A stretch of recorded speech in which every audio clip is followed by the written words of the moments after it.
Bonjour à tous. Alors, est-ce que déjà on m'entend bien? Oui, super. Et ben voilà, comme on m'a présenté, je m'appelle Robin, je travaille en cybersécurité. Pour vous donner un petit peu un background sur moi, je suis ingénieur comme je pense la plupart d'entre vous. Moi de l'autre côté de Lyon, j'ai fait l'école centrale à Écully. Et j'avais une formation à la base d'ingénieur généraliste. Ça ricane forcément, les rivalités entre écoles, on connaît bien. J'avais une formation d'ingénieur généraliste et j'avais une petite teinte, pour être tout à fait honnête, en mécanique et en énergie. Et aujourd'hui, je travaille en cybersécurité. Alors, je me suis dit, bah, pourquoi pas, en fait. Après tout, la cybersécurité, ça doit être intuitif, ça doit être simple. Bon. Et j'ai appris. J'ai appris, je me suis lancé dans ce risque.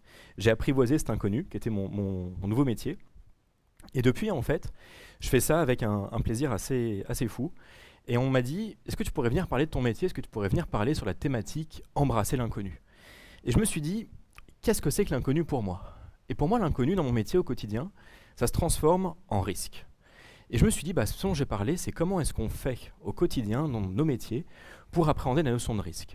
L'idée, c'est pas de vous faire un grand théorème du risque, je ne suis pas un grand conférencier sur le risque, j'ai 15 minutes devant vous.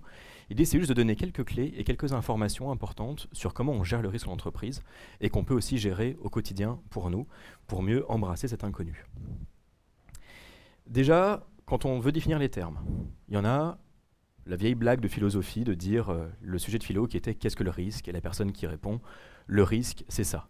Bon, résultat, c'est absolument faux, c'est pas ça le risque, il a eu un 0,5 et n'a pas eu son bac, donc c'était un très mauvais risque à prendre.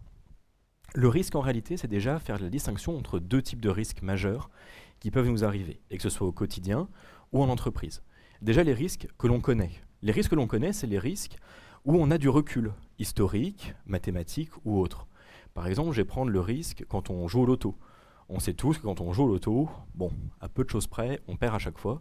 Et on sait même modéliser de façon assez simple ce qu'on perd à chaque fois qu'on joue au loto. On perd en général 55% de notre mise. Et de temps en temps, on gagne plusieurs dizaines de millions d'euros.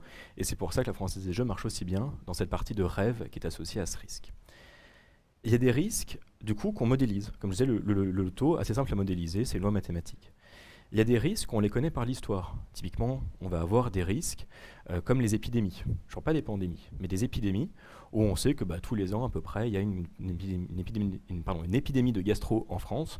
Ça arrive, c'est comme ça. Et ces risques-là, on arrive à les intuiter assez facilement. On arrive à se dire, ils existent. On peut savoir à peu près ce qu'ils valent. Du coup, j'avais même envie de dire, on les connaît presque. Et ces risques-là, on a beau les mesurer, parfois on ne va pas les prendre en compte, on ne va pas les utiliser, malgré toute la vision du risque qu'on a autour. Je pense par exemple aux drogues, à l'alcool, à l'excès de vitesse, et même aujourd'hui au changement climatique. On manque clairement de vision sur le long terme. Parce que quand on parle de risque, on parle aussi forcément de bénéfices en face. Pourquoi je prends des risques? Généralement pour avoir un bénéfice à court, moyen ou long terme.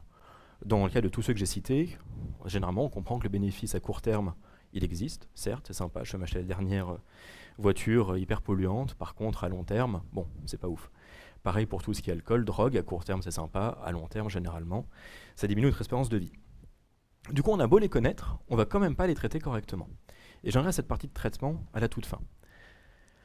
Il y a des risques qui pour le coup sont même complètement inconnus. Ce sont des risques qu'on n'arrive pas à intuiter aujourd'hui, qu'on n'arrive pas à connaître du tout. Par exemple, les pandémies. Les pandémies, on pouvait tous se dire, ça arrivera. Il y a des pandémies de grippe, il y a des pandémies d'H1N1, mais on n'avait jamais imaginé une pandémie comme celle qu'on a connue, qui allait durer 1 an et demi et qui n'est pas encore finie. Même dans nos entreprises, on n'a jamais évalué le risque d'une pandémie aussi longue, tout simplement parce qu'on s'est dit, ce n'est pas possible.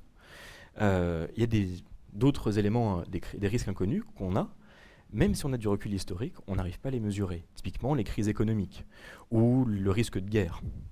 Ce sont des choses que l'on ne voit pas, que l'on n'arrive pas à estimer. Aujourd'hui, qui prendrait en compte dans une entreprise le risque d'une guerre qui éclaterait demain en France? A priori, personne. Et pourtant, le risque existe, ça s'est déjà produit par le passé. Et il y a un type de risque qui est intéressant dans les risques inconnus, c'est les risques qui se sont réalisés. Petit souci de micro, les risques qui se sont réalisés mais qu'on n'a pas encore vus. Et moi en cybersécurité, c'est un risque qui m'arrive assez souvent. En France, pour vous donner une petite statistique, le temps moyen après un incident de cybersécurité pour s'en apercevoir, c'est de 2 à 6 mois. C'est-à-dire qu'après qu'une entreprise se soit fait pirater, il lui faut généralement 6 mois pour s'apercevoir qu'elle s'est fait pirater. Donc le risque est resté inconnu, très souvent sous-estimé puisqu'elle s'est fait pirater, et pour autant, il est bien présent, il s'est bien réalisé. Et d'ailleurs, ça peut être inquiétant dans mon métier de me dire, ça se trouve aujourd'hui je vous parle, et mon entreprise s'est fait pirater. Qui le sait? Il y a une notion qui est très importante quand on parle de risque, ce qu'on disait tout à l'heure, c'est la notion de risque et bénéfice. Avec notamment une notion d'appétit, pour moi, au risque, et c'est comme ça qu'on va voir la maîtrise du risque, par l'appréhension de cet appétit. Déjà, quand on parle de la maîtrise du risque en tant que tel, il y a 3 composantes essentielles qui, moi, sont mon quotidien. La prévention, la détection et la remédiation. Déjà, la première partie, c'est pour éviter qu'un risque se produise, pour éviter qu'un risque en soit un, il suffit que je le prévoie, que j'anticipe ce risque. Donc là, je vais tout simplement prendre une méthode très simple de me dire ce risque, à peu près, c'est un peu du pifomètre, combien de fois par an, combien de fois par siècle va-t-il se produire? Si j'ai un risque qui se produit par exemple une fois par an, je peux dire chaque année j'aurai une fois l'occurrence de ce risque en moyenne qui arrivera. Donc ça je vais le scorer entre 1 et 6, admettons un 3, si ça arrive une fois par an. Et après ma deuxième composante sera l'impact. Qu'est-ce que je veux donner comme impact à ce risque sur mon organisation, sur mon business, sur ma vie, sur ma façon d'être, sur l'image de mon entreprise auprès du public, notamment dans les piratages? Ce qu'on reproche très souvent, c'est la perte d'image pour ces entreprises-là. Au-delà de la perte financière, vous n'avez pas confiance dans une entreprise qui s'est fait pirater. Du coup, on va mesurer son impact, et très souvent, on va mesurer un impact financier, parce que c'est le plus simple, celui qui parle le plus de personnes, facile à chiffrer. Moi, dans mon budget, chaque année, là, je suis en train de faire mon budget pour l'année prochaine, je sais que je vais avoir un risque de cybersécurité qui peut se produire, admettons, c'est des faux chiffres, une fois par an, et qui va me coûter à chaque fois, en moyenne, 500 000 euros. J'ai qu'à dire, dans mon budget, en fait, Robin, tu prévois d'avoir, une fois par an, 500 000 euros qui vont disparaître. Donc dans mon budget, je réserve 500 000 euros au risque que je vais prendre. Très simple. Et ce que toute assurance ferait. Du coup, là, on est vraiment dans un scénario catastrophe. On se dit, le risque, il s'est produit. Après, quand on réfléchit à tout ça, on se dit, mais en fait, est-ce que je suis prêt, foncièrement, à prendre ce risque et avoir un appétit au risque? Alors, il n'est que 4 heures, donc ça donnera fin à personne, mais l'idée derrière, c'est de se dire, est-ce que 500 000 euros par an, c'est une perte acceptable pour l'entreprise? Et que me coûterait le fait de vouloir corriger ce risque? Typiquement, si je vous dis que pour corriger un risque de 500 000 euros par an, il vous faut à peu près 1 million d'euros pour le corriger, vous allez me dire, non, on ne va pas le corriger, surtout pas. Donc je vais avoir un appétit au risque qui va faire que je ne vais surtout pas agir. Si par contre, à contrario, pour pouvoir corriger ce risque de 500 000, il suffit juste que j'investisse 10 euros, tout le monde le ferait. C'est simple, c'est en entreprise. On a des gros budgets, on a de l'argent, on a du temps, et puis généralement, ça ne touche pas de nous-mêmes. Si l'entreprise meurt, c'est très triste, j'en serai le premier à en subir les conséquences, mais pour autant, ça nous touche pas personnellement. À titre perso, on a exactement les mêmes réflexions, mais on ne se les pose jamais de façon chiffrée. On ne se dit jamais, tiens, si je roule à 180 sur l'autoroute, est-ce que ça vaut vraiment le coup de rouler à 180? Si je fais 180 sur un trajet d'une heure, peut-être gagner au lieu de 130, 10 minutes, un quart d'heure, je sais pas trop quoi.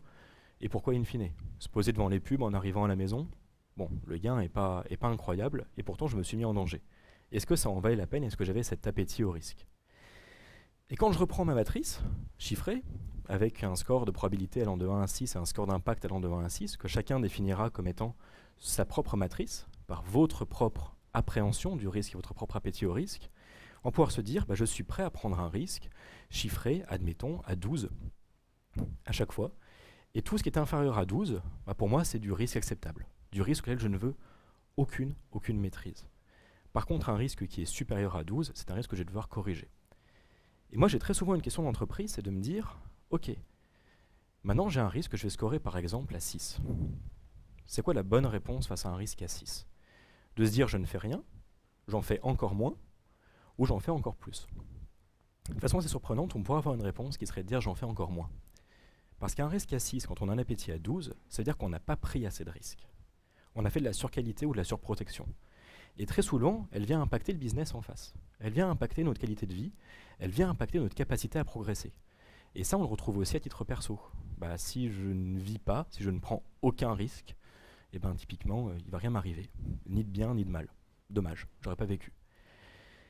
Du coup, l'essence de tout ça est de se dire, quand on appréhende un risque, c'est bien de se dire déjà qu'est-ce que je suis prêt, moi, à accepter comme risque pour moi, pour les autres et pour mon entreprise. Après, comment je viens mesurer ces risques? Je ne veux pas avoir de l'impact sur absolument tout, je veux avoir que de l'impact sur ceux que je connais. Tous les risques inconnus, par essence, j'aurais beaucoup de mal à les prévoir. Alors on peut se dire qu'on prévoit dans un budget d'entreprise, pour l'être à certains, ce qu'on appelle du RNO, Risk and Opportunities. L'idée, c'est de se dire que chaque année va se présenter des risques inconnus et qu'on peut allouer une somme, du temps, des ressources à la gestion de ces risques qui vont se produire ou pas se produire. À la fin de l'année, si j'avais budgété 1 million d'euros pour mes risques inconnus, rien ne s'est produit, tant mieux, j'ai gagné 1 million d'euros. Tant pis, il s'est réalisé, et bien au moins c'était prévu. Tous les risques sur lesquels je vais pouvoir avoir de la connaissance, de la maîtrise, je vais pouvoir les corriger, gérer leur détection et gérer leur remédiation en mettant les ressources nécessaires pour pouvoir corriger le risque une fois qu'il se sera réalisé. Et mon mot de la fin sera de faire attention à cette notion de risque. Parce qu'on pourrait se dire, ouais mais si je réfléchis toujours au risque, je vais plus jouer au loto, je vais plus boire, je vais plus conduire, je vais plus rien faire. Et bien si, parce qu'on a tous notre appétit au risque, on a tous cette volonté d'avancer pour des bonnes raisons. Et il faut savoir qu'en entreprise de titre perso, le risque est de toute façon une composante essentielle qu'on devra en prendre pour avancer et qu'il est important juste de le maîtriser correctement. Et avec cette toute petite astuce de l'impact et de la probabilité, on peut savoir du coup qu'est-ce qu'on est prêt à prendre comme risque et sur quels items on est prêt à les prendre. Merci de m'avoir écouté.